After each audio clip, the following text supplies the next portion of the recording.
Hi everyone, welcome back to the my series. और आज के इस वीडियो के अंदर हम समझने वाले हैं माई के अंदर कीज किसे कहते हैं, प्राइमरी की किसे कहते हैं, कैंडिडेट की किसे कहते हैं, अल्टरनेट की क्या होता है, कंपोजिट की क्या होता है और फॉरेन की क्या होता है। इन 5 कीज के बारे में पढ़ने वाले हैं, क्यों इस्तेमाल करते हैं, कैसे यूज़ करते हैं, सारी चीज़ें इस वीडियो के अंदर बताने वाला हूँ आसान तरीके से।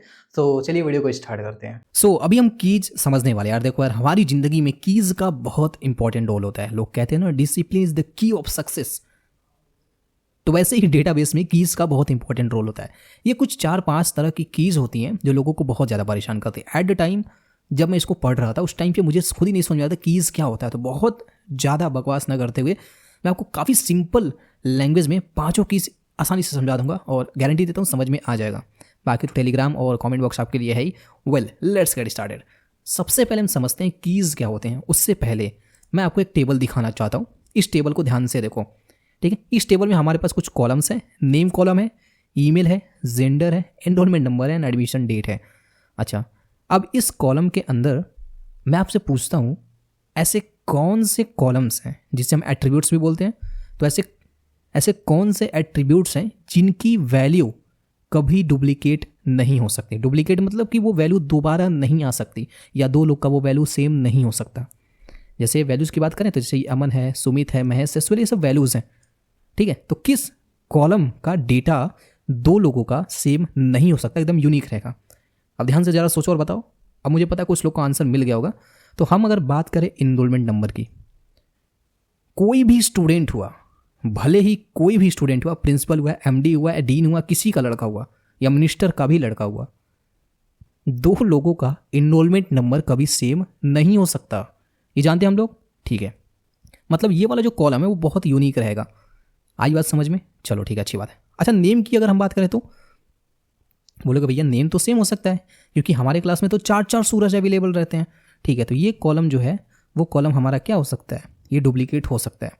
ईमेल की बात कर ले तो क्या दो लोग का ईमेल सेम हो सकता है? बहुत रेयर केस है। कब? एक मैं आपको छोटा सा एग्जांपल देता हूँ। एक्सेप्शनल केस है कि जैसे एक ही पेरेंट के 2 चिल्ड्रन हैं और दोनों ने एडमिशन करवाने आया स्कूल के अंदर और अपने पिताजी का ईमेल आईडी दे दिया, तो उस केस में ईमेल आईडी सेम हो सकता है दो लोग का, बट ये बहुत रेयर केस है। लेकिन अगर हम बात करें वैसे नॉर्मल वे में, तो ईमेल कभी किसी का सेम नहीं हो सकता। तो ये भी एक यूनिक कॉलम है कि नहीं, है ना। इसकी वैल्यू डुप्लीकेट नहीं हो सकती। जेंडर, ये तो भाई सरासर बेईमानी है। जेंडर तो हमेशा डुप्लीकेट लेके चलेगा, 3 वैल्यू में घूमता रहता है, male female common. Admission date भी लोगों का सेम हो सकता है। कैसे सेम हो सकता है भाई? एक ही दिन में 2 लोग एडमिशन करवा सकते हैं, कॉमन सी बात है। तो 2 लोग का डेट सेम हो गया। जैसे देखो, ये अमित भाई हैं और महेश जी हैं, दोनों लोग का एडमिशन एक ही डेट हुआ है, 8 तारीख को, तो एडमिशन डेट सेम हो सकता है। अच्छा, ये जो 2 कॉलम है ये हमारे सेम नहीं हो सकते, ठीक है। ऐसे एट्रीब्यूट या कॉलम, अच्छा एक मैं आपको और पूछूं। अच्छा मुझे बात बताओ, मान लो 1 लाख डेटा है हमारे पास। कितना डेटा है? 1 लाख डेटा है। 1 लाख डेटा है हमारे पास, 100 लाख, ठीक है। 1 लाख डेटा है। मैं आपसे पूछता हूँ, इस 1 लाख डेटा के अंदर मुझे अमन नाम के बंदे को ढूंढना है। इसको ढूंढना है, अमन नाम के बंदे को। आप बताओ, क्या मैं नेम से अमन को ढूंढ सकता हूँ? बिल्कुल नहीं ढूंढ सकता। कैसे नहीं ढूंढ सकता? क्योंकि 1 लाख लोगों में हो सकता है कि 20 लोग का नाम अमन हो। अब तो भाई बड़ी समस्या हो गई। उस 20 में से असली अमन कौन है जिसको मुझे ढूंढना है? हो गई ना समस्या। तो नाम से तो हम नहीं ढूंढ सकते। अगर मैं बोलूँ क्या जेंडर से ढूंढ सकते हैं? नहीं भैया, जेंडर से तो एकदम नहीं ढूंढ सकते। अच्छा, एडमिशन डेट, मैं बोलूँ कि हाँ उस अमन का जो एडमिशन हुआ था ना वो 8 तारीख को, पहला महीना, और 2025 में हुआ था। लेकिन पता चला कि उस दिन तो 3 अमन ऐसे थे जिन्होंने सेम डेट पे एडमिशन करवाए। हो सकता है कि नहीं? बिल्कुल हो सकता है। अच्छा, अब मैं बोलूँ कि उस अमन की ईमेल आईडी जो है वो ये है, aman123@gmail.com। क्या मैं इससे ढूंढ सकता हूँ? हाँ भैया, इससे तो मैं बिल्कुल ढूंढ सकता हूँ, aman@gmail.com, क्योंकि वो अमन की आईडी वही है और वो अमन की आईडी, ईमेल आईडी किसी और की नहीं हो सकती। गूगल बनाने ही नहीं देगा। तो ठीक है, ये एक तो तरीका होगा, इससे हम ढूंढ सकते हैं। अच्छा, इनरोलमेंट नंबर से, हाँ इससे तो एकदम ही ढूंढ सकते हो, इससे ढूंढते ही हैं। अब आपका सवाल मिल गया, कीज क्या होता है। कीज बेसिकली वो एट्रीब्यूट्स या कॉलम्स, एट्रीब्यूट्स मतलब कॉलम, कीज वो एट्रीब्यूट्स या कॉलम्स होते हैं जिनको इस्तेमाल करके हम किसी का भी डेटा ढूंढ सकते हैं आसानी से। उसी को कीज बोलते हैं। आई जस्ट होप कि आपको समझ में आ गया होगा कीज क्या होते हैं। आई जस्ट होप, ठीक है। अब इस पूरे टेबल के अंदर, अच्छा ये थोड़ा मैं कचरा यहाँ से हटा दूं, इस पूरे टेबल के अंदर जो हमारा ईमेल वाला कॉलम है और इनरोलमेंट नंबर वाला कॉलम है, ये कॉलम हमारे यूनिक एट्रीब्यूट है। तो इसी हम बोलते हैं क्या? की एट्रीब्यूट। क्या बोलते हैं? लिख लो इसको, क्या बोलते हैं, की एट्रीब्यूट। कई बार ये कॉन्सेप्ट यूज होता है, की एट्रीब्यूट मतलब की कॉलम्स। आई बात समझ में? चलिए ठीक है, आगे बढ़ते हैं। अब हमारे पास 5 तरह के कीज होते हैं, 5 तरह की चाबियाँ होती हैं। पहला कैंडिडेट की, प्राइमरी की, अल्टरनेट की, कंपोजिट एंड फॉरेन की। अच्छा, इन्हीं पाँचों में हमको कन्फ्यूजन होता है। बहुत सिंपल तरीके से समझाता हूँ पाँचों को। शुरू करते हैं कैंडिडेट से। अच्छा, कैंडिडेट का मतलब क्या होता है, आप ज़रा बताओ। गांव में जब इलेक्शन होता है, आपने एक वर्ड सुना होगा, क्या? मेरी हिंदी थोड़ी कमज़ोर है। उम्मीदवार, ऐसे लिखते हैं ना, उम्मीदवार। उम्मीद बड़ा में भी जो भी हो, उम्मीदवार। अच्छा, अब सही है। उम्मीदवार, उम्मीदवार सुने हैं? मतलब जितने भी ऐसे कैंडिडेट या जितने भी ऐसे उम्मीदवार जो इलेक्शन में उठे हैं, तो मान लो 5 लोग इलेक्शन में उठे हैं या 4 लोग उठे, तो उसमें कितने उम्मीदवार हो गए? 4 लोग ऐसे लोग हैं जो नेता बनने के लिए उम्मीदवार उठे हैं। समझ में आया उम्मीदवार? अब अगर ये समझ में आ गया तो हम आगे बढ़ते हैं, समझते हैं कैंडिडेट की क्या होता है। एनी कॉलम, या इसे एट्रीब्यूट भी बोल सकते हैं, एनी एट्रीब्यूट और a group of columns that could uniquely identify a row. कहने का मतलब ये कि अगर हमारे पास एक टेबल दिया हुआ है, उस टेबल में जिस जिस कॉलम को यूज करके हम डेटा को यूनिकली आइडेंटिफाई कर सकते हैं, वो सारे कैंडिडेट की कहलाते हैं। जैसे ये टेबल है, इस टेबल में नेम क्या यूनिकली डेटा को आइडेंटिफाई कर सकता? नहीं। ईमेल बिल्कुल, जेंडर बिल्कुल नहीं, रोल नंबर बिल्कुल, एडमिशन डेट बिल्कुल नहीं। अच्छा, इस कॉलम में हमारे पास कितने ऐसे कैंडिडेट की हो गए जो यूनिकली डेटा को आइडेंटिफाई कर सकते हैं? तो 2। तो ये जो ईमेल कॉलम है, इसको हम क्या बोलेंगे? कैंडिडेट की बोलेंगे। और इनरोलमेंट को क्या बोलेंगे? कैंडिडेट की। तो इस टेबल के अंदर कितने कैंडिडेट की हैं? 2 कैंडिडेट की हैं। आई बात समझ में कि अच्छा 3 है भाई, मैंने तो उसको भूल गया, sorry, I am sorry bro. Contact को मैं भूल गया। कॉन्टैक्ट भी हमारा क्या, एक टाइप का कैंडिडेट की है, क्योंकि कॉन्टैक्ट भी 2 लोग का सेम नहीं हो सकता ना। कई लोग एडमिशन करवा रहे तो सब अपना अपना कॉन्टैक्ट देंगे, तो कॉन्टैक्ट भी सेम नहीं हो सकता। तो 3 ऐसे कॉलम्स हैं जिनका हम डेटा इस्तेमाल करके किसी का डेटा निकाल सकते हैं। जैसे आप फेसबुक पे लॉगिन करते हो तो अपना नंबर डालते हो ना, बेसिकली आपके नंबर से ही तो आपका डेटा, करोड़ों लोग यूट्यूब पे फेसबुक पे हैं, लेकिन आप अपना नंबर डालते हो तो आपका अकाउंट मिल जाता है पासवर्ड डालने के साथ। तो 2 लोग का पासवर्ड सेम हो सकता है लेकिन नंबर सेम नहीं होता है। आई बात समझ में? ठीक है, तो इन सारे कॉलम्स को जिनका हम यूज़ करके यूनिकली डेटा को आइडेंटिफाई कर, मैं बार बार बोला यूनिकली मतलब कि अगर मैं अमित नाम से सर्च करता हूँ तो 10 अमित आ जाएंगे, तो ये यूनिक नहीं हो गया। लेकिन मैं अगर amit@gmail.com सर्च करता हूँ तो हमको एक ही डेटा मिलेगा जिसका मैं डेटा ढूंढना चाहता हूँ, क्योंकि उस अमित की ईमेल आईडी वही है, इनरोलमेंट नंबर वही है, कॉन्टैक्ट नंबर वही है। आई बात समझ में? इसे कैंडिडेट की कहते हैं। आई बात समझ में? ठीक है, आगे बढ़ते हैं। अब आते हैं प्राइमरी की पे। प्राइमरी की क्या होता है? प्राइमरी की वो कॉलम होता है जिसको हम लोगों ने सेलेक्ट कर लिया कि भैया देखो, जब भी हमको कोई डेटा सर्च करना रहेगा या किसी को ढूंढना रहेगा तो हम उसी कॉलम को इस्तेमाल करेंगे। हमारे पास कई सारे उम्मीदवार थे, ठीक है, कई सारे कॉलम थे। मैं आपको एग्जांपल दिखाता हूँ। देखो, हमारे पास उम्मीदवार कौन कौन था? ईमेल उम्मीदवार था, इनरोलमेंट नंबर उम्मीदवार था, कॉन्टैक्ट था। आपका कहीं एडमिशन होता है तो आप इतने सारे डेटा देते हो ना, लेकिन जब भी आपको रिजल्ट सर्च करना रहता है तो आप क्या डालते हो? अपना इनरोलमेंट नंबर डालते हो या फिर रजिस्ट्रेशन नंबर अगर होता है तो वो डालते हो ना भाई। आप तो ईमेल से भी सर्च कर सकते थे, आप कॉन्टैक्ट से भी सर्च कर सकते थे, लेकिन जिसको हम लोगों ने चूज कर लिया कि नहीं हम ये इस्तेमाल करेंगे, उसको हम बोलते हैं प्राइमरी की। अभी जैसा कि हम लोगों ने समझा कि जितने भी कैंडिडेट की होते हैं, जैसे ईमेल हो गया, इनरोलमेंट नंबर हो गया और कॉन्टैक्ट नंबर हो गया, इन तीनों में से जिसको हमने चूज कर लिया कि भाई देखो तुम प्राइमरी की रहोगे, और हम उसी का बार बार यूज करके हम डेटा को आइडेंटिफाई करते हैं या डेटा को ढूंढते हैं या डेटा को सर्च करते हैं। जैसे अगर आपको रिजल्ट सर्च करना, जैसा कि मैंने बोला, तो रिजल्ट सर्च करने के लिए आप इनरोलमेंट नंबर का ही यूज करते हो मोस्टली टाइम, ठीक है। तो बेसिकली वो क्या हो जाते हैं? प्राइमरी की होते हैं। अच्छा, प्राइमरी की हम बनाते हैं, आगे हम सीखने वाले प्राइमरी की कैसे बनाया जाता है, जिसको हम समझेंगे भी, ठीक है। आगे हम और डिटेल में प्रैक्टिकल अभी करेंगे तो इसको समझेंगे भी, ठीक है। फिलहाल प्राइमरी की समझ में। प्राइमरी की क्या होता है? जिसको कैंडिडेट की में से एक चूज कर दिया गया कि तुम नेता रहोगे हमारे, तो इसको नेता चूज कर लिया गया ना। उम्मीदवार तो कई सारे रहते हैं, एक को चूज कर लिया गया, और जिसको चूज कर लिया गया हमारे द्वारा, उसी को हम बोलते हैं क्या? प्राइमरी की बोलते हैं, ठीक है। कि तुम प्राइम रहोगे, तुम सबके बॉस रहोगे। आई बात समझ में? ठीक है, आगे बढ़ते हैं। अच्छा, एक चीज़ और है, one a table can have only one. ये सेंटेंस थोड़ा पता नहीं कैसा लिखा हुआ है। एक टेबल के अंदर केवल एक प्राइमरी की रह सकता है। हाँ, एक टेबल के अंदर केवल कितने प्राइमरी की रहेंगे? एक प्राइमरी की बनेगा। अगर हम चाहें कि इसको भी प्राइमरी की बना दे, इसको प्राइमरी की बना दे, गलत नहीं बन सकता। जैसे एक गांव के अंदर कितने प्रधान रह सकते हैं? भाई एक ही कोई जीतेगा ना, तो वही प्रधान होगा, जाहिर सी बात है। बहुत सारे उम्मीदवार रहते हैं, वैसे सेम इसमें भी कॉन्सेप्ट है। आई बात समझ में? अच्छा, इसको हम प्रैक्टिकल अभी करेंगे, हम सीखेंगे कैसे प्राइमरी की बनाते हैं, कैंडिडेट की क्या यूज़ होता है, सीखेंगे अभी। अब आते हैं, बात करते हैं तीसरे की के बारे में, अल्टरनेट की। हमने कैंडिडेट समझ लिया, हमने प्राइमरी समझ लिया, अल्टरनेट समझ लेते हैं भैया। बहुत आसान है, बहुत आसान है, सिंपल है। देखो अल्टरनेट की क्या होता है, कैंडिडेट की इसमें कितने हैं, ये पहला है, ये दूसरा है, ये तीसरा है। मैं बार बार कैंडिडेट की बोलना, कई लोग परेशान हो जाते हैं, यार क्यों बोल रहा है बार बार, लेकिन क्या करूँ, बोलना पड़ता है। कैंडिडेट की इतने उम्मीदवार थे, ये 3 उम्मीदवार थे हमारे पास। हमने बोला भैया देखो तुम क्या रहोगे, तुम पी के रहोगे। पी के का मतलब पी के नहीं आएगा, प्राइमरी की है, ठीक है। तो ये पी के हो गया। अब ये बच गए, ये गुस्सा आ रहा है और ये गुस्सा आ रहा है, कह रहा हम क्या रहे, हम तो छुट्टा सांड हो गए, हम भी वो काम कर सकते हैं जो ये कर सकता है। तो मैंने बोला चलो ठीक है, ये प्राइमरी की हो गए, इसको हम बोल देंगे, जो बच गए उसी को हम क्या बोल देंगे, अल्टरनेट की। ये जो बच गए इसको क्या नाम दे दिया, हमने बोला भैया तुम्हारा भी कुछ नामकरण कर देते हैं और तुम्हारा नाम हो गया अल्टरनेट की। अल्टरनेट के मतलब क्या होता है, अल्टरनेट का मतलब होता है इसके अलावा, कि भैया अगर ये नहीं बना तो हम इसको भी इस्तेमाल कर सकते हैं, इसको भी इस्तेमाल कर सकते हैं। आई बात समझ में, कि अगर कई बार इसको नहीं यूज़ कर, हम चाहे तो इसको भी यूज़ कर सकते हैं, चाहे तो इसको भी यूज़ कर सकते हैं। बात आई समझ में? तो 3 कैंडिडेट की, अच्छा मैं यहाँ पे लिख देता हूँ कितने कैंडिडेट की, 3 कैंडिडेट। कौन कौन से 3 कैंडिडेट हैं, ईमेल है, इनरोलमेंट नंबर, कॉन्टैक्ट। 1 प्राइमरी की, इनमें से हमने क्या कर लिया, एक प्राइमरी को चूज कर लिया, किसको, इनरोलमेंट को, यानी कि इसको। बच कौन कौन से गए, ये और ये, तो 2 हमारे क्या हो गए, अल्टरनेट हो गए। जो बच गया उसी को क्या बोलेंगे, अल्टरनेट की बोलेंगे। अब देखो डेफिनेशन ऊपर लिखा हुआ है, इसको चाहो तो लिख लो और आप इसको याद भी कर सकते हो, हमारा काम समझाना है। आगे बढ़ते हैं। कंपोजिट की क्या होता है, बड़ी समस्या है। कंपोजिट, कंपोजिट का मतलब समझ में आ रहा है, जैसे कॉम्बिनेशन, मतलब एक से ज़्यादा लोग हैं इसमें।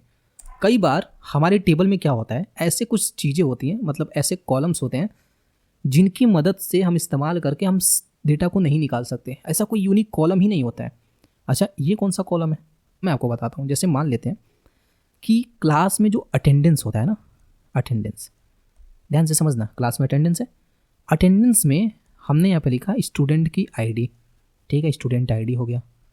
स्टूडेंट आईडी के बाद हमने यहाँ पे लिखा किस कोर्स का स्टूडेंट है, ठीक है। तो मान लेते हैं कोर्स की अपनी एक आईडी या कोर्स का नाम हो गया, और हमने बोला डेट। 3 कॉलम है हमारे पास, ठीक है, 3 column. Student ID 101, course ID C01, ये कोर्स की आईडी, मान डेट हो गया 8/2025। इस दिन ये क्या था, प्रेजेंट था। आई बात समझ में? अच्छा मैं फिर से लिखता हूँ 101, कोर्स आईडी C01, 9 तारीख 2025। फिर मैं लिखता हूँ 102 C02 और 8/2025, और मैं लिखता हूँ 101 C02 8/2025। अब ध्यान से समझना, मान लेते हैं ये अटेंडेंस है, ठीक है। ऐसे कई सारे डेटा है, कई दिन का डेटा है, अटेंडेंस लग रही है सबकी। रो स्टूडेंट की आईडी, मान लेते हैं रोल नंबर बोल देते हैं इसको, कि रोल नंबर 101 या स्टूडेंट आईडी ये है, और उसने जो कोर्स आईडी वो ये है, वो 8/2025 को आया था, ठीक। अच्छा फिर से स्टूडेंट 101, कोर्स आईडी C01, 9 तारीख को भी आया था, ठीक है।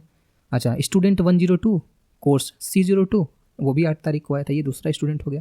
फिर यहाँ पे नोट हुआ स्टूडेंट 101, कोर्स आईडी C02, और वो भी 8 तारीख को आया था, मतलब दूसरे कोर्स में भी वो प्रेजेंट था। एक स्टूडेंट के मतलब मल्टीपल कोर्स समझ लीजिए, सब्जेक्ट समझ लीजिए। अब यहाँ पे क्या मैं स्टूडेंट आईडी का यूज करके सारे डेटा निकाल सकता हूँ यूनिकली?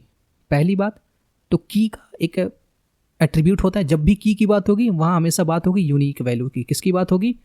यूनिक वैल्यू की।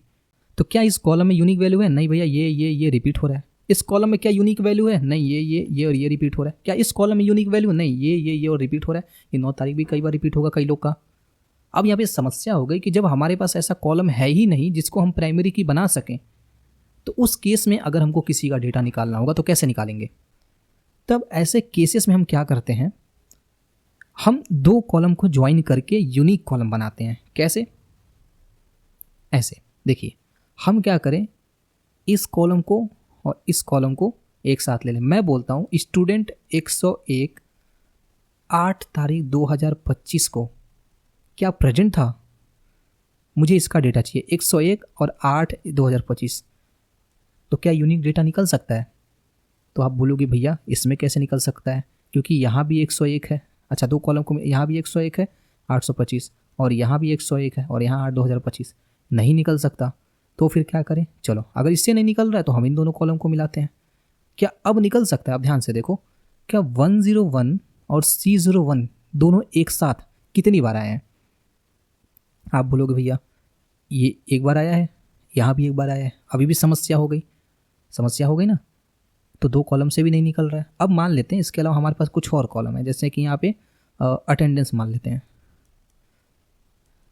जिसमें प्रेजेंट A ऐसे लग रहा है, ठीक है, और यहाँ पे कुछ और कॉलम है ऐसे करके। तो मान लेते हैं अब हमको निकालना है, तो हम क्या करें? 3 कॉलम को ले सकते हैं ऐसे, मैंने बोला ठीक है। क्या 101 C01 8 2025 ये तीनों डेटा एक साथ कितनी बार आ रहे हैं? तो आप बोलोगे भैया देखो एक साथ तो ये एक ही बार आ रहा है, यहीं पे आ रहा है केवल, यहाँ पे डेट चेंज हो गया, इस वाले कॉलम में तो दोनों चेंज हो गए, इस वाले कॉलम में कोर्स हमारा बदल गया। तो जब हम मल्टीपल कॉलम को एक साथ मिलाकर एक यूनिक वैल्यू निकालने की कोशिश करते हैं, उस टाइम पे हम कंपोजिट की का कॉन्सेप्ट लगाते हैं। आई बात समझ में? कितना महाभारत रचना पड़े समझाने के लिए। जैसे गांव में हम जाते हैं ना, हम पूछते हैं राकेश को जानते हो? नहीं भैया राकेश को नहीं जानते हैं। तो आप बोलोगे कि अच्छा राकेश के पिता महेश हैं, उनको जानते हैं? राकेश के पिता यहाँ तो दूजनी बात है महेश, तो वहाँ भी कन्फ्यूजन हो गया। तो फिर आप बोलोगे कि अच्छा जो राकेश के पिता महेश हैं, राकेश तिवारी महेश तिवारी, तब आप बोलोगे हाँ ये वहाँ रहते हैं। तो होता है ना गांव में ऐसा कई बार, या जब आप पता वगैरह पूछते हो तो ऐसा कई बार होता है ना कि आप जब और डिटेल देते हो तब जाके हमको उसका एड्रेस मिल जाता है, ठीक है। तो वही सेम काम इसमें भी है। अगर कोई ऐसा कॉलम नहीं है जिसकी मदद से हमारा डेटा यूनिकली आइडेंटिफाई हो रहा है, तो उस केस में हम क्या करेंगे? कंपोजिट की, यानी कि 2-3 कॉलम को मिला के उसको यूनिक बनाएंगे। अब जैसे मैंने इस वाले डेटा में बोला कि हमारे पास यहाँ पे कुछ कॉलम्स हैं, नेम है, एज है, फादर्स नेम है, जेंडर, एडमिशन डेट है। अब बताओ इस टेबल में क्या कोई ऐसा कॉलम है जो कभी सेम नहीं हो सकता? आप बोलोगे नेम, नहीं भैया ये तो सेम होगा, एज ये भी सेम हो सकता है, फादर्स नेम सेम हो सकता है, जेंडर सेम हो सकता है, एडमिशन डेट भी सेम हो सकता है। अब हमारे पास कोई ऐसा तो कॉलम ही नहीं है। अब इस केस में क्या होगा? इस केस में हम क्या करेंगे? इस केस में हम 2 कॉलम को मिलाएंगे। किसको किसको मिला सकते हैं? नेम, अच्छा सॉरी यहाँ पे मिला सकते हैं नेम को, फादर्स नेम को, ठीक है। अब 2 कॉलम को मिला सकते हैं ना, 2 कॉलम को अगर मिला दें तो हमारे यहाँ पे डेटा क्या हो सकता है? यूनिक बन सकता है। अमित जिसके पिता का नाम सूरज है, उनका डेटा चाहिए, ठीक है। तो इस तरीके से हम 2 कॉलम को मिला के कंपोजिट की बनाते हैं, ठीक है। तो ये हो गया कंपोजिट की। ओके सो अभी बहुत ही थोड़ा भयानक कॉन्सेप्ट आ रहा है फॉरेन की का। फॉरेन की क्या होता है यार? बहुत ज़्यादा लोगों को परेशान करता है फॉरेन की। आइए समझते हैं एक छोटे से एग्जाम्पल के साथ। आप जब एडमिशन करवाने जाते हो, ठीक है, एडमिशन करवाने जाते हो तो उस टाइम पे आप क्या क्या डिटेल देते हो? तो मैं मान लेता हूँ उस टाइम पे आपका क्या क्या डिटेल स्टोर होता है। तो उस टाइम पे मान लेते हैं स्टूडेंट का रजिस्ट्रेशन नंबर, स्टूडेंट का एज, स्टूडेंट का फादर्स नेम, स्टूडेंट का DOB, फिर स्टूडेंट का DOB के साथ साथ क्या हो सकता है? कोर्स। इतना सारा डिटेल स्टूडेंट का स्टोर हो रहा है। आई बात समझ में? बहुत सिंपल सा टेबल है, इतना डिटेल तो यहाँ पे, ठीक है। हम मान लेते हैं यहाँ पे एक स्टूडेंट है हमारे पास, देखो आसानी से समझते हैं। एक स्टूडेंट है चुन्नू लाल, चुन्नू लाल का एज 23 साल है, फादर्स नेम मुन्नू लाल, ठीक। DOB हमारा हो गया 8/1/2005, ठीक। और कोर्स हम ले लेते हैं, मान लेते हैं कि ये लौंडा BCA कर रहा है, ये इसका कोर्स हो गया। अब ये क्या करेगा? मंथली फीस जमा करेगा। सबसे पहले किसका फीस जमा करेगा? मान लेते हैं जनवरी का फीस जमा किया, फिर फरवरी, फिर मार्च, फिर अप्रैल, फिर मई, फिर जून। हर महीने जब ये फीस जमा करेगा तो यहाँ पे मान लेते हैं कॉलम बना लेते हैं फीस का। अब हर महीने ये फीस जमा करेगा तो मान लेते हैं कि ये जनवरी में एडमिशन करवाया। कब एडमिशन करवाया? अच्छा यहाँ पे एक और बना लेते हैं डेट का। तो मान लेते हैं इसने जनवरी में एडमिशन करवाया और इसने फीस जमा किया 2000 रुपये, ठीक है। अब फरवरी का फीस जमा करना है, तो ये कॉलम क्या हम खाली छोड़ सकते हैं? नहीं छोड़ सकते ना, हमको ये भी लिखना पड़ेगा, ये भी लिखना पड़ेगा, ये भी और फिर 2000, और यहाँ पे हम क्या लिखेंगे? फरवरी लिखेंगे। अच्छा फिर मार्च का ये भी, और फिर यहाँ पे 2000, और यहाँ पे हम क्या लिखेंगे? मार्च लिखेंगे। क्या ये सही तरीका है डेटा स्टोर करने का? आप बताओ। नहीं सही तरीका है ना? क्यों? क्योंकि यहाँ पे क्या हो रहा है, ये तो वाली तो वैल्यू बार बार रिपीट हो रही है। बार बार हमको इसको क्या लिखने की ज़रूरत है? हमने एक बार इसको लिख दिया, ये वाले कॉलम, तो फीस तो हर महीने तो अलग करते हैं ना। फिर इसको एक तरीके से और कर सकते हैं। क्या कर सकते हैं? इसको 2 टेबल में कर लें। 2 टेबल में क्या? एक हम टेबल बना दें रजिस्ट्रेशन का। किसका टेबल? रजिस्ट्रेशन का, जिसमें स्टूडेंट का क्या होगा, रजिस्ट्रेशन होगा। एक हम बना लें फीस का, ठीक है, फीस का यहाँ पे बना लें और यहाँ पे हम लिख लें स्टूडेंट आईडी, यहाँ पे हम लिख लें मंथ और यहाँ पे हम लिख लें अमाउंट और यहाँ पे डेट कब जमा हुआ, ठीक है। ये हमारा दूसरा टेबल होगा। मैंने बोला स्टूडेंट 101 का मंथ कौन सा है, जनवरी है, अमाउंट कितना है 2000 है, डेट कितना है 8/2025 है। अच्छा, स्टूडेंट 101 है, मंथ कौन सा है, मंथ फरवरी है, 2000 है और तारीख कितना है 9/2005, ठीक है, मान लेते ये हुआ। उसके बाद स्टूडेंट 102, इसने जनवरी का जमा किया, 2000 जमा किया और तारीख मान लेते हैं कि 18/2025, ठीक है। अब ये बताओ क्या ये सही तरीका है? हमने रजिस्ट्रेशन स्टूडेंट का DOB, नेम, एज, ये सारी चीज़ें हमने क्या किया, एक बार स्टोर कर ली और बाकी दूसरा जो उसका फीस वाला है उसको हमने क्या करा, एक अलग टेबल में स्टोर करके रख रहे हैं। आई बात समझ में? ठीक है भैया, इतनी बात तो समझ में आ गई, लेकिन इसमें फॉरेन की कहाँ है? अच्छा, अब हमको एक बात बताओ कि ये जो हमारा स्टूडेंट ID है, हम स्टूडेंट ID 101 यहाँ पे लिख रहे हैं, तो सबसे पहले हम देखेंगे ना कि ये स्टूडेंट किस कोर्स में अप्लाई हुआ है और क्या इसका रजिस्ट्रेशन हुआ है कि नहीं हुआ है, क्योंकि हम लिख रहे हैं तो कई बार हमारे से गलती भी हो सकती है ना। तो हम क्या करें, हम वैलिडेट करें कि जैसे ही मैं यहाँ पे 101 लिखूं, ये चेक करें रजिस्ट्रेशन टेबल के अंदर क्या ये 101 है कि नहीं है। अगर ये रजिस्ट्रेशन के अंदर 101 नहीं है, मतलब इसका रजिस्ट्रेशन ही नहीं हुआ, और जब रजिस्ट्रेशन ही नहीं हुआ तो फीस जमा करने की बात कहाँ से आ गई। वैसे ही हम 102 का अगर देख रहे हैं तो पहले तो ये चेक करना है ना कि 102 का रजिस्ट्रेशन टेबल में डेटा है कि नहीं, किसका रजिस्ट्रेशन भी हुआ है कि नहीं, किया कि डायरेक्टली बस वैसे फीस जमा करके पढ़ रहा है, ठीक है। तो ये कॉलम को इस कॉलम से वैलिडेट करने के लिए हम फॉरेन की कॉन्सेप्ट का यूज करते हैं। कैसे यूज करते हैं? इस कॉलम में जो स्टूडेंट का रजिस्ट्रेशन ID है, उसी रजिस्ट्रेशन ID से फीस जमा होती है ना, तो उसी रजिस्ट्रेशन ID जो कि उस टेबल में क्या था, हमने प्राइमरी की बनाया था, अभी मैंने प्राइमरी की बताया क्या है, उसी प्राइमरी की को इस टेबल में हम बना देते हैं क्या, फॉरेन की। जस्ट हमको क्या करना रहता है, फॉरेन की बनाना रहता है। अब ये क्या करेगा, इस टेबल का यहाँ पे जो भी डेटा इंटर करेंगे सबसे पहले ये मैच करेगा इस रजिस्ट्रेशन ID से कि क्या इस रजिस्ट्रेशन ID में ये 101 है, और वो कौन मैच कराएगा, वो फॉरेन की मैच कराएगा, ठीक है। तो फॉरेन की क्या होता है, जब किसी और टेबल की प्राइमरी की किसी और टेबल में इस्तेमाल होती है तो उसको हम एज अ फॉरेन की इस्तेमाल करते हैं, और वो इस्तेमाल इसलिए करते हैं ताकि हम चेक कर सकें कि जो हम यहाँ पे डेटा लिख रहे हैं क्या वो डेटा उस टेबल के प्राइमरी की वाले कॉलम में है या फिर नहीं है। आई बात समझ में? इसी को हम बोलते हैं क्या, फॉरेन की बोलते हैं। आइए इसको एक बार हम थोड़ा सिस्टमेटिक तरीके से देख लेते हैं। तो फॉरेन की का डेफिनेशन क्या दिया, a column in one table that points to the primary key of other table. Foreign key क्या है, फॉरेन की एक ऐसा कॉलम है जो दूसरे टेबल के प्राइमरी की को रिफर करता है कि भैया देखो तुम मेरे दोस्तों, मैं पहले चेक करो मैं वहां पे हूं कि नहीं हूं। अब यहाँ पे देखो कुछ टेबल्स हैं। सबसे पहले हमारा टेबल क्या है, यहाँ पे देखो स्टूडेंट ID बनी है, नेम है, ईमेल है, ये मान लो स्टूडेंट का रजिस्ट्रेशन हो गया। अच्छा, ये हमारे पास कुछ कोर्सेस हैं और उनकी कोर्स ID है। तो हमारे पास ये 101 है जिसका कोर्स ID 101 है और उसका कोर्स का नाम database, 102 web development, 103 data science, ये कुछ कोर्स हैं। अब हम क्या कर रहे हैं, स्टूडेंट को इनरोल बना रहे हैं, एक इनरोलमेंट टेबल बन रहा है। तो मैं बोल रहा हूँ कि क्या जो हमारा स्टूडेंट 1 है वो किस कोर्स में गया, 101 में। मतलब स्टूडेंट 1 कौन है, आयशा खान, किस टेबल में, किस कोर्स में है, डेटाबेस वाले में है, ठीक है। तो सबसे पहले हमको चेक करना पड़ेगा ना कि क्या ये मैं जो कोर्स लिख रहा हूँ ये हमारे कोर्स में है भी या फिर नहीं है। तो हमने क्या किया, इसका जो ये प्राइमरी की था उसको हमने इस टेबल के अंदर क्या बना दिया, फॉरेन की। तो जब भी हम यहाँ पे 101 लिखेंगे सबसे पहले ये चेक करेगा इस टेबल के अंदर, किस टेबल के अंदर, इस टेबल के अंदर, कि क्या इस टेबल के अंदर ये 101 लिखा हुआ है कि नहीं। अगर नहीं लिखा हुआ तभी बताएगा गलत है, नहीं लिखा हुआ है, ठीक है। वैसे यहाँ पे पहले स्टूडेंट ID लिख रहे हैं तो पहले स्टूडेंट ID चेक करेगा क्या इस टेबल के अंदर ये स्टूडेंट ID है। अगर नहीं है देन ये क्या करेगा, डेटा एंट्री अलाउ नहीं करेगा। तो यही काम करने के लिए हम फॉरेन की कॉन्सेप्ट का यूज़ करते हैं। चलिए, ये तो हो गया कि अभी हम लोग ने यहाँ पे थियरी पढ़ लिया। अभी हम थोड़ा प्रैक्टिकल पढ़ते हैं और यहाँ पे हम फॉरेन की, कंपोजिट की, और यहाँ पे फॉरेन की हो गया, कंपोजिट की हो गया, और प्राइमरी की, तीनों हम बना के चेक करते हैं। अब आप लोग बोले भाई अल्टरनेट की और कैंडिडेट की क्या हो गया, इसको नहीं बनाएंगे क्या? नहीं भाई, अल्टरनेट की और कैंडिडेट की हम बनाते नहीं हैं। हमारे पास कई सारे कॉलम है ना, तो हम उसमें से देख लेते हैं ना कि जो कॉलम प्राइमरी की बनने के लायक है वो इसी को तो कैंडिडेट की बोलते हैं, और प्राइमरी की हम एक को बना देते हैं और उसमें से जो बच गया वो अल्टरनेट की हो जाता है। तो कैंडिडेट की नहीं बनाया जाता, अल्टरनेट की नहीं बनाया जाता, प्राइमरी की हम बनाते हैं, कंपोजिट की बनाते हैं और फॉरेन की बनाते हैं। चलो तीनों का मैं क्वेरी बता देता हूँ। तीनों की क्वेरी बताने के लिए सबसे पहले हम ये कब बनाएंगे, जब टेबल बनाएंगे। तो हम यहाँ पे लिखेंगे क्रिएट टेबल और इस टेबल का नाम मैं रख देता हूँ STU, ठीक है, टेबल का नाम।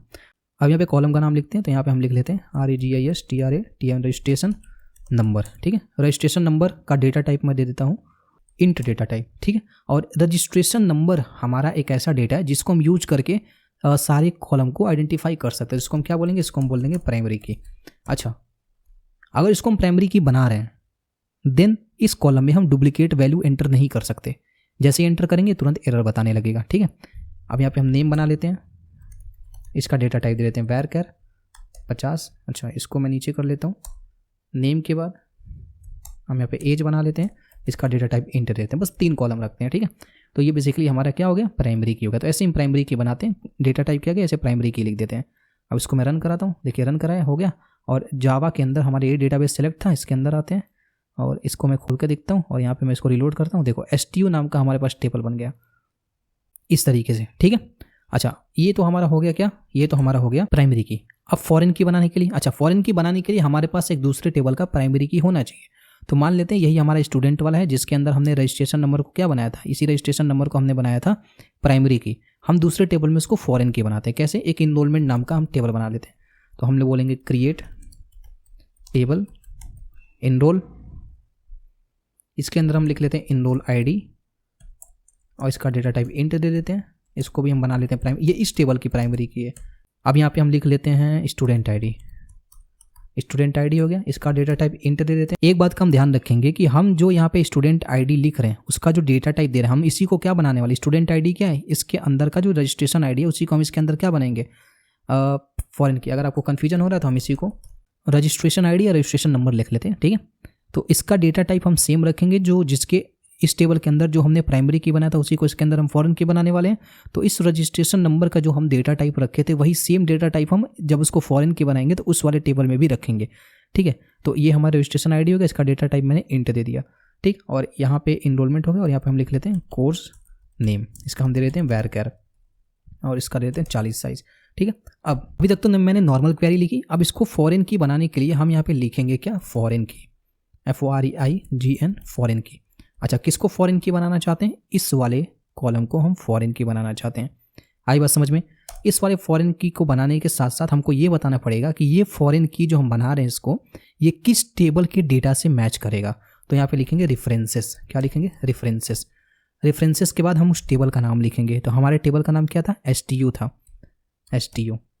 STU के अंदर किस कॉलम से मैच कराना है। तो STU के अंदर हमारे पास एक कॉलम था रजिस्ट्रेशन नंबर, वो रजिस्ट्रेशन नंबर और ये रजिस्ट्रेशन ID दोनों मैच होनी चाहिए। तो हम यहाँ पे लिख लेंगे क्या, रजिस्ट्रेशन नंबर, ठीक है, इस तरीके से। अब इसको मैं रन कराता हूँ, देखिए रन करें, ये रन हो गया और इसको मैं रिलोड करता हूँ। तो देखिए ये हमारा इनरोल नाम का एक टेबल बन गया, इनरोल ID, रजिस्ट्रेशन ID और कोर्स नेम, ठीक है। ये तो हो गया हमारा फॉरेन की।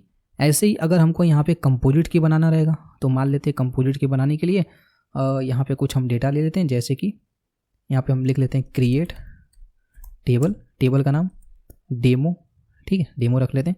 और यहाँ पे हम लिख लेते हैं नेम var char और var char में साइज देते हैं 50। कंपोजिट की क्या होता है, 2-3 कॉलम को मिला के हम एक की बना दें, उसी को कंपोजिट की कहते हैं। तो नेम हो गया, नेम के साथ साथ हम यहाँ पे कॉन्टैक्ट लिख लेते हैं, कॉन्टैक्ट में हम यहाँ पे डाल देते हैं कॉन्टैक्ट में var char, ठीक है। और इसका साइज हम दे देते हैं 10। कॉन्टैक्ट हो गया। कॉन्टैक्ट के बाद हम यहाँ पे एक और कॉलम बना लेते हैं डेट का हम डाल देते हैं टाइम स्टैम्प, ठीक है। डेटा टाइप, ये टाइम स्टैम्प क्या है, डेटा टाइप है ना। ऐसे ही एक कॉलम और बना लेते हैं। तो एक कॉलम और बनाने के लिए हम यहाँ पे लिख लेते हैं एफ नेम के बजाय हम लिख लेते हैं फादर्स नेम, ठीक है। और इसका हम दे देते हैं var char हमने दे दिया 50। हमको बनाना रहेगा अगर कंपोजिट की, तो नेम और कॉन्टैक्ट को मिला के मान लेते हैं कि हम इसको कंपोजिट बनाना चाहते हैं। तो उसके लिए हमको यहाँ पे लिखना पड़ेगा क्या, प्राइमरी, ठीक है, प्राइमरी की। और प्राइमरी की लिखने के बाद ब्रैकेट लगाएंगे और ब्रैकेट के अंदर हम लिख देंगे नेम कॉमा कॉन्टैक्ट, ठीक है। इस तरीके से हम लिख देंगे तो ये दोनों कॉलम मिला के क्या बन जाएंगे हमारे कंपोजिट के। अब इसको रन कराते हैं, ये फाइनली यहाँ पे रन हो गया, ठीक है। तो इस तरीके से हम यहाँ पे कंपोजिट की, फॉरेन की और प्राइमरी की क्रिएट कर सकते हैं।